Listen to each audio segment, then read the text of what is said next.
Hello friends, இன்றைக்கி நம்ம பருப்பு வடை செய்ய போகிறோம். கடலைப்பருப்பு 1 மணி நேரம் ஊற வச்சுருக்கேன்.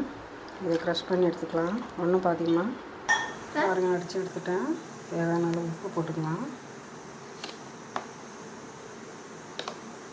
பெரிய வெங்காயம் எடுத்துருக்கேன், பெருசாக இருந்தாலும் 1.5 வெங்காயம், ஒரு 5 பச்சை மிளகாய், கருவேப்பிலை, இஞ்சி பொடிசாக நறுக்கிது, கொஞ்சோண்டு கொத்தமல்லி, இதெல்லாம் இது கூட போட்டு மிக்ஸ் பண்ணிக்கலாம்.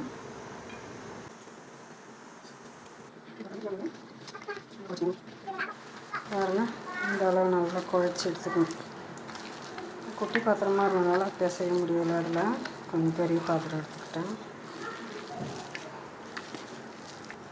வெங்காயம் ரொம்ப குட்டி குட்டியாக தட்டிக்கணும். ஏன்னா நான் உருட்டும்போது சின்ன சின்ன வடையாக தான் போட போகிறேன். அதனால் தட்டும்போது கரெக்டாக வரும், லெவலாக வரும். அதனால் அப்படி தட்டணும்.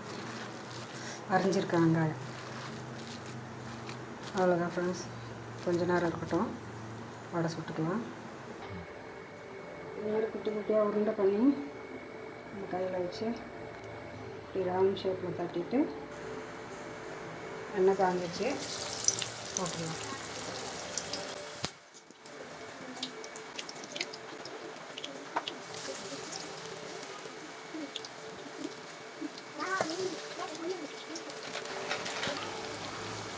பாருங்கள், நல்லா வெந்ததுக்கப்புறம் மறைச்சி போடணும். அப்படி பாருங்கள், வடை ரெடி ஆகிடுச்சு.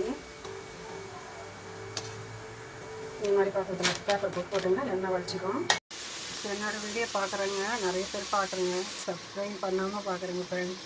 சப்ஸ்கிரைப் பண்ணிவிட்டு பாருங்கள் ஃப்ரெண்ட்ஸ். தேங்க்யூ. பார்க்குற இடத்துல உள்ளவங்களுக்கும் நன்றி. இதுபோல் நீங்களும் ட்ரை பண்ணுங்கள், கமெண்ட் பண்ணுங்கள், மறக்காமல் ஷேர் பண்ணுங்கள் ஃப்ரெண்ட்ஸ். தேங்க்யூ.